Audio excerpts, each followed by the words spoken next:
Bismillahirrahmanirrahim. Assalamu alaikum students. Today we are going to study different types of chemical reactions. एक science statement box है यहाँ पे. Gold is so unreactive that it will remain chemically unchanged in contact with the air or water forever.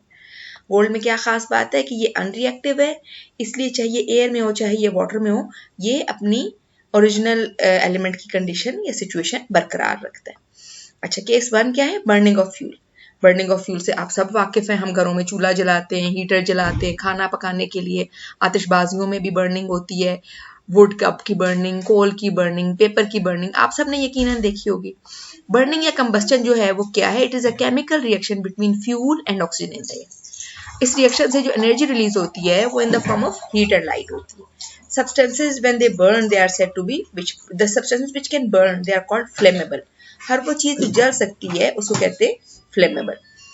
अच्छा, most fuels जो है ये burn क्यों करते हैं? क्योंकि इनके अंदर दो खास तरह के कंपोनेंट्स होते हैं, कार्बन एंड हाइड्रोजन, इसलिए इनको कहते हैं हाइड्रोकार्बन्स. और जो वर्ड इक्वेशन इसकी है वो क्या है? फ्यूल जो कि हाइड्रोकार्बन्स हैं, चाहे वो पेपर हो, वुड हो, गैस हो, पेट्रोल हो, reacts with oxygen gas and it forms carbon dioxide gas plus water plus heat energy. और इस हीट को यूज किया जाता है डिफरेंट पर्पसेस के लिए. Here is a do you know box here that oxygen does not burn itself. Oxygen support करती है बर्निंग को और रिएक्शन में हिस्सा लेती है, लेकिन ऑक्सीजन खुद नहीं बर्न करती. अगर ऑक्सीजन खुद बर्न करती है तो एक तीली जलाने से पूरे प्लेनेट के एटमॉस्फेयर की सारी ऑक्सीजन एट अ टाइम धमाके से बर्न हो जाती. वैसे कि आपको पता है जब आग लगी हो तो फिर उसे कैसे बुझाया जाता है? एक तो ये तरीका है ना कि फायरमैन जो है वो अपने पाइप्स के जरिए प्रेशर के साथ पानी फेंकते हैं जहां आग लगी हो तो उससे आग बुझ जाती है. इसके अलावा एक चीज होती है फायर एक्सटिंग्विशर. एक रेड कलर का सिलेंडर सा होता है, उसको कहते हैं फायर एक्सटिंग्विशर. उसमें दो चीजें होती हैं. एक होता है सोल्यूशन ऑफ सोडियम बाइकार्बोनेट और जो वाटर में बना होता है और साथ सल्फ्यूरिक एसिड. दो अलग कंटेनर्स होते हैं, ठीक है जी. एक कंटेनर में सोडियम बाइकार्बोनेट का सोल्यूशन और दूसरे कंटेनर में सल्फ्यूरिक एसिड. जब फायर एक्सटिंग्विशर को ऑपरेट किया जाता है, उसको प्रेस किया जाता है उसके नॉब को, तो ये दोनों चीजें आपस में मिक्स होती हैं और रिएक्ट होती हैं. जब रिएक्ट करती हैं तो सोडियम सल्फेट बनता है, वाटर बनता है, carbon dioxide. Sodium sulphate main target नहीं है इस सारे प्रोसेस को बनाने का. मेन टारगेट है वाटर और कार्बन डाइऑक्साइड को हाई प्रेशर पे प्रोड्यूस करना. ये लार्ज क्वांटिटी में जो कार्बन डाइऑक्साइड गैस और वाटर बनती है ये इफेक्टिव होती है for putting out the fire.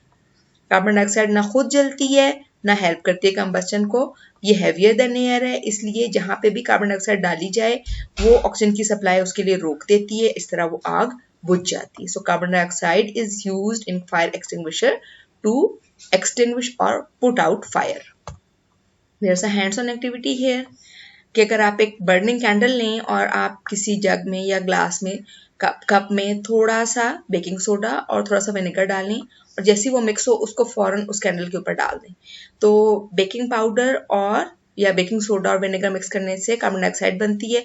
और वो कार्बन डाइऑक्साइड आप देखेंगे, ये एक्सपेरिमेंट आप खुद घर में आसानी से कर सकते हैं और इसके रिजल्ट्स आप क्लास के साथ और टीचर के साथ शेयर कर सकते हैं. Case 2 is rusting of iron. Urdu में से कहते हैं लोहे को जंग लगना. Rusting is a process in which iron combines with water and oxygen to form rust. Rust क्या है? रेडिश ब्राउन क्रस्ट सा बन जाता है सरफेस ऑफ आयरन के ऊपर. ये केमिकल चेंज है, केमिकल रिएक्शन है जिसकी वजह से आयरन जो है वो वीक हो जाता है, टूटना फूटना शुरू हो जाता है, उसकी इरोजन हो जाती है. और क्योंकि iron through out the world बहुत ज्यादा यूज होता है बिल्डिंग कंस्ट्रक्शन के लिए और टूल्स बनाने के लिए, इसलिए रस्टिंग से आयरन को बचाना बड़ा जरूरी काम है. रस्टिंग तब होती है जब आयरन रिएक्ट करे ऑक्सीजन गैस के साथ, और ये जल्दी जल्दी होती है रस्टिंग का प्रोसेस अगर ह्यूमिड एनवायरनमेंट हो जिसमें एयर में वाटर मॉइस्चर ज्यादा हो. Word equation for this chemical reaction is iron plus oxygen plus water in the form of humidity forms iron oxide. Iron oxide is the rust molecule. Rusting को prevent करने के लिए oxygen और water को जो है आयरन तक पहुंचने से रोकना होता है. सो इसको रोकने के कई तरीके हैं. या तो पेंट कर दिया जाए सरफेस के ऊपर, या वार्निश लगा दी जाए, ऑयलिंग कर दी जाए, ग्रीजिंग कर दी जाए, या उसके ऊपर प्लास्टिक कोटिंग कर दी जाए. किसी भी तरह अगर आयरन के ऊपर कोई लेयर हो जो उसको ऑक्सीजन और वाटर से बचाए तो वो आयरन रस्ट नहीं करेगा. रस्टिंग जो है वो ह्यूमिड एनवायरनमेंट्स में ज़्यादा होती है, इसलिए वो सिटीज़ या वो जगह जो साहिल समुंदर के करीब हों वहाँ पे तकरीबन 73% ह्यूमिडिटी होती है और वहाँ पे रस्टिंग बहुत जल्दी होती है. ये देखें, गाड़ी को भी रस्टिंग हो गई है. ये एक पुरानी लालटेन है जिसपे पूरी की पूरी रस्टिंग हो गई है. और ये पुराने ड्रम्स हैं जो कि रस्ट की वजह से ख़राब हो गए। तो ह्यूमिडिटी अगर 50 से 80% के दरमियान जब भी होगी तो उसकी वजह से रस्टिंग का प्रोसेस ज़्यादा होगा। There is a hands on activity here जो कि टीचर ने करनी थी कि 3 टेस्ट ट्यूब्स ली जाएं और हर ट्यूब में एक एक नेल डाली जाए। उस नेल पे हम इनिशियली रस्ट ना लगाओ। ट्यूब ए को उसी तरह छोड़ दें। ट्यूब बी में बॉइल्ड वाटर डाल के और उसके ऊपर लेयर ऑफ ऑयल डाल दें। ट्यूब सी में टैप वाटर डाल के छोड़ दें। अब इन तीनों ट्यूब्स को इसी तरह कुछ दिन पड़ा रहने दें और फिर आपने देखना है कि क्या चेंज है। In which of the 3 tubes does the nails go rusty. आपका क्या ख्याल है इन तीनों में से किस किस में जंग लग जाएगा? हाँ जी, अगर मॉइस्चर है एयर में तो इसमें भी लगेगा और जो पानी में है उसमें भी लगेगा। क्वेश्चन नंबर 2 है why was a layer of oil added to the second tube. Oil जो है एक ऐसी लेयर बना देगा जिसमें से एयर ना गुजर सके, तो इसलिए ये एयर की मूवमेंट को रोकने के लिए layer of oil. Number 3 what conditions have to be present if rust is to form on iron. दो चीजें चाहिए, एयर और मॉइस्चर। ये देखें यहाँ इसको इस कील को भी एयर और मॉइस्चर मिल रहा है। ये जिसके ऊपर पानी पड़ा है इसमें भी एयर ट्रेवल कर सक रही क्योंकि एयर को रोकने वाली कोई लेयर नहीं है और मॉइस्चर ये इस वाटर के फॉर्म में मौजूद है। Last question is in which test tube rusting of iron is not possible and why. B में रस्टिंग नहीं हो सकती क्योंकि जो बॉइल्ड वाटर डाला गया है, बॉइल्ड जब करते हैं वाटर को आपने देखा होगा उसमें से बहुत सारे बबल्स निकल रहे होते हैं। वो बबल्स जो है ना जितनी एयर वाटर में होती है वो निकल जाती है। जब बॉयल करके वाटर को यूज किया तो उसमें कोई एयर नहीं, फिर उसके ऊपर लेयर ऑफ ऑयल डाल दी तो उसने एयर की मूवमेंट को रोक दिया। अब ये आयरन नेल बेशक वाटर में पड़ी हुई है लेकिन क्योंकि इस तक एयर नहीं पहुंच रही तो ये नेल रस्ट नहीं करेगी। There's a box of science tidbits here. Rust encourages the growth of specific type of bacteria which cause a disease called tetanus. जंग की वजह से एक बैक्टीरिया ग्रो करता है जिसको कहते हैं टेटनस।